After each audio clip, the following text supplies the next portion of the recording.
experiment is about the hardware realization of yet another type of DC-DC converter, which is called a DC-DC buck-boost converter circuit. We know that a DC-DC buck-boost converter circuit is a circuit whose output voltage is either greater than or less than the input voltage magnitude depending on the duty ratio. So we know the relation between the input and the output voltage. So the output voltage will be equal to minus D into V in divided by 1 minus T, where D is the duty ratio for which the switch is operated, and the input voltage is V in. Okay. So the input that is considered is input voltage that is considered is a DC voltage of 10 volt. Switching frequency for the MOSFET is chosen to be 20 kilohertz, and the duty cycle considered for this demonstration is 50% or 0.5.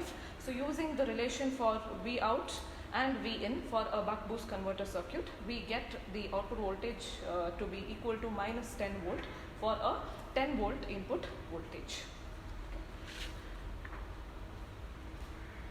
So the pulse to the MOSFET switch here is being given from a waveform signal generator whose frequency is set for 20 kilohertz, and the PWM pulses are given to the board, that is the buck boost converter board, which is given to the MOSFET through the MOSFET driver IC, which is again on board. And the MOSFET driver IC takes a bias supply of close to 10 volt here.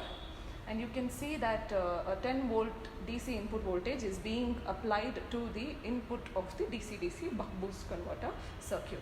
These are the two output terminals. The output is connected to a resistive load here. So the output voltage that has to be measured across the resistive load is found to be minus 10 volt for a 10 volt DC input.